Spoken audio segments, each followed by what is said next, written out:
back on year 5 of Dead by Daylight. With the 6th anniversary just on the horizon, I thought it fitting to kind of reminisce on what's got us to this point. Today, we're specifically going to be looking at the killer releases. In 2021, we got 4 new killers. I'm going to be examining their perks, powers, initial perception on release, and how their perceptions held up today. If you're new here, welcome. I don't upload very often, but when I do, I really do put effort into my work, and I try to make things that are fun and interesting to watch. So if you enjoy and choose to stick around, I appreciate it. Anyway, with that brief little introduction out of the way, let's go ahead and get right into the video, and start off with the first killer release of 2021.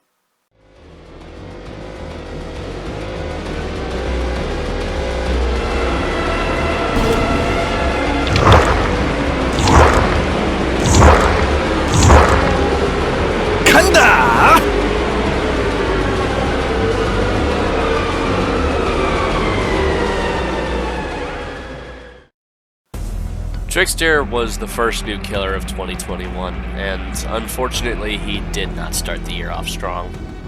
Trickster was extremely underpowered on release and very boring to play against. He took far too long to close out chases, being required to land 8 knives to injure and another 8 to down. His special ability in main event was actually more of a hindrance rather than a useful tool, and as a result was largely never used during the extremely short window where it was available. His knives and movement were also both much more sluggish and inaccurate in comparison to his current iteration.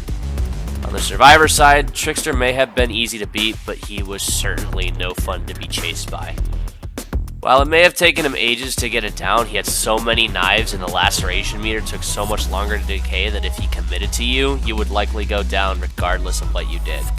No matter how many knives he straight up wasted, he always seemed to have more. As a result, he was unpopular with both killer players and survivor players, and earned the unflattering nickname Deep Hipster due to the sheer inefficiency of his power and his gameplay as a whole, often leading to the killer displeasing the entity and ending the game without a single kill to their name. Trickster unfortunately remained in this state for quite a while, but eventually, a little while after his release, he received some solid buffs. His excruciatingly long chases were made shorter by the laceration meter now requiring 6 knives instead of 8 to inflict damage upon a survivor. His movement and aim spread while throwing knives was improved, allowing him to get more knife hits off before survivors were able to break line of sight. Main event was drastically improved, and while not always a good choice to use when available, is much more serviceable and extremely powerful in certain situations, not to mention having a much longer window of activation. While he didn't become any more fun to play against, Trickster did receive a few nerfs that made chasing against him a little bit more fair. For starters, his laceration meter decayed much faster now, meaning if a survivor could put a good amount of distance between themselves and Ji-Woon, they could buy themselves a little extra time by regressing their knife count. Trickster also lost quite a few knives, and several of his more problematic add-ons, such as the ones that increased his knife count, got nerfed as well. As a result, Trickster could no longer afford to be quite as careless with his knives. Although most Trickster players will still Stormtrooper that shit and spray them everywhere until they injure you. Now at the very least, if the Trickster player chooses to play this way, they will waste a lot of time reloading, giving survivors more time to heal, do gens, and get out. Overall, Trickster has come quite far since his debut. With help from buffs and a small yet dedicated player base, his meta has developed, and he is now perceived as a solid mid-tier killer in the eyes of most in the community. While he may still have his issues, such as being incredibly weak in certain maps and nearly impossible to save against should he choose to face camp, they are a far cry from the problems he suffered in the beginning. Not to mention, he brought 2 very popular perks, No Way Out and Starstruck, into the game, broadening killer build diversity and giving players more fun builds to create. Overall, Trickster did a lot of good for Dead by Daylight, and I would say that in the end, All Kill ended up being a fairly successful chapter. Sadly, our K-pop singing, knife slinging slasher would be outshined by the game's next big release.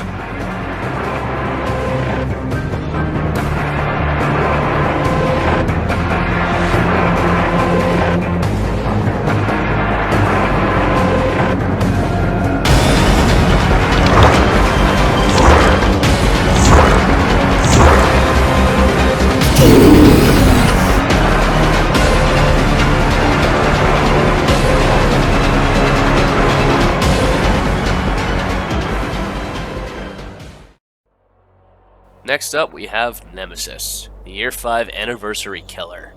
Unlike the previous year, we knew beforehand that the Anniversary chapter was going to be Resident Evil. What we didn't know was who the killer would be. With so many popular antagonists across the series, including the ones featured in the then recently released Resident Evil 8, the community was abuzz with rumor, and speculation spread like wildfire. Then, finally, the reveal came, and boy, what a reveal it was. The Resident Evil chapter was packed with content. A new killer, 2 new survivors with very fun and unique perks, and the first new map to come to the game since Midwich the last year. The chapter finally brought the hype that the last 2 releases had sorely lacked. On to Nemesis himself. The Nemesis power was both game-changing and extremely basic and uninspired at the same time. To elaborate, Nemesis is the first, and at the time of this video, only killer on Dead by Daylight to feature AI in his power, which is present through the 2 zombies that roam the match in any game he's present in. While the implications of AI being part of a killer power is huge and can most likely be refined and used in very creative ways going forward, for Nemesis specifically, the AI in question are extremely primitive, lackluster, and oftentimes forgettable. As someone who plays a lot of Nemesis, I can say with a high amount of confidence that it is extremely common to go entire games in a row without getting a shred of value from zombies. Their AI will often have them path to random, empty corners of the map where they have no business being, get stuck in trees or rocks, or even fail to see a survivor that is working on a generator right in front of them. Granted, they aren't always useless, as the information they can provide, while minimal, can prove useful in certain scenarios. And zombies who happen to roam near an area where Nemesis is chasing can make an already deadly chase killer into a near unstoppable one. Sadly, these scenarios are few and far between, and the zombies will more often than not end up doing little to nothing in most matches. As for Nemesis himself, his power is fairly straightforward. It's a mid-ranged attack with a tentacle that has 3 stages, becoming more efficient and harder to avoid the higher his power levels up. This tentacle strike makes vaulting windows and dropping pallets constantly risky for survivors, as he can easily score hits during these moments where the survivor is locked in an animation. In addition, once his power reaches tier 2, Nemesis is perhaps the best pallet breaker in the entire game. He is the only killer who can destroy pallets from a distance and without being locked in place. This lets him position himself favorably to zone the survivor in the desired direction without being forced into the animation of kicking a pallet. These things combined make Nemesis extremely oppressive at loops. Similar to Trickster, however, it can take him a very long time to score these hits, making his map pressure weak, which is ultimately his downfall in most higher level games. Overall, while the AI of his zombies is extremely unreliable and his main power rather basic and uninspired, Nemesis still ended up being a real big hit with the community.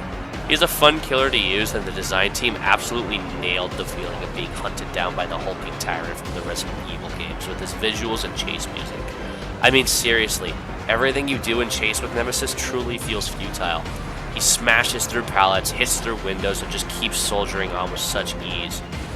Overall, Nemesis was, and still is, a very popular killer, and a fine addition to the game's large roster of iconic horror characters. However, Resident Evil would not be the only horror license DBD would acquire that year.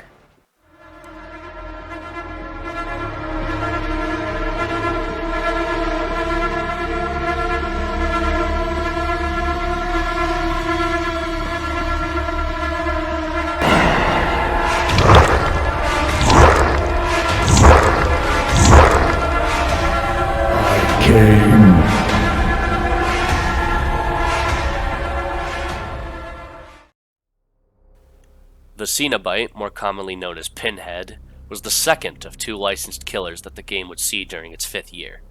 The Hellraiser chapter was like the polar opposite of Resident Evil. In terms of content, it contained no new map and not a single survivor. Just Pinhead. And yet, I would dare to say that the Hellraiser chapter was either on par with or better than the Resident Evil one. Why? The answer's simple. Quality. When Pinhead dropped on the PTB, myself and many others were shocked with the obvious love and care that went into crafting this character. With the much more intricate, skill-reliant nature of his power, his extremely satisfying and unique animations, and his iconic voice lines, the community loved Pinhead. and many could not wait for him to come to the realm. Unfortunately, this chapter's release ended up being quite the controversial one. Behavior would actually remove the voice lines from Pinhead in their entirety upon his release into the live game, and never actually gave any real reason as to why. Anytime the question was brought up during one of their Q&A streams, they were always super vague and didn't give any real details, seemingly not wanting to comment on the matter. At first, most people seemed to believe that the issue with his voice lines was an audio bug, and that the lines would be brought back in the next patch release. However, as time went on and they remained absent, most began to speculate that the issue with his voice lines was less a technical problem and more of a licensing one. The most commonly accepted theory to my knowledge is that Behavior ran into issues with the license holders for providing the voice lines in the PTV without their knowledge, and as a result, were forced to remove them from the Hellraiser chapter's live release. Nonetheless, it was all a blight on what was otherwise a very well-designed killer. On release, Pinhead performed quite well. Too well in the eyes of the devs, and was subsequently nerfed. Granted, these nerfs were only towards a select few add-ons, and while they did make him worse, his overall viability really didn't suffer that badly. Even so, Pinhead would slowly and silently fade out of the spotlight. Until one day, on the launch of an otherwise uninteresting mid-chapter PTV, his voice lines would be brought back and better than ever, with voice acting even being provided by the Pinhead's original actor, Doug Bradley. The DBD community was ecstatic, and so happy to see the most expressive character in the game be made even more so. Pinhead was, and still is, a very important addition to DBD's roster. He not only introduced the new Scourge Hook perks, but also reinvented the stagnant, ceaseless wheel that was Hex Totem perks, with Hex Plaything.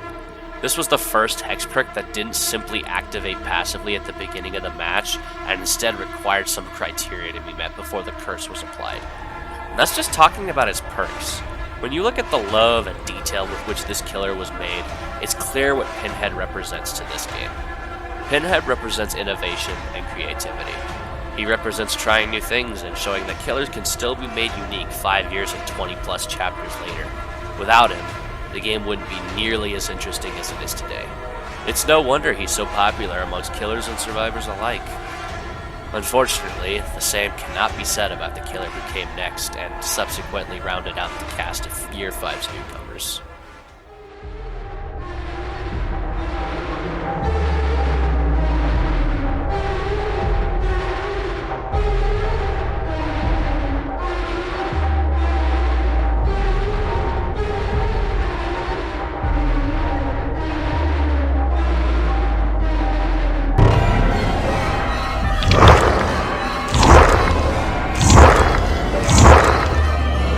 Bird.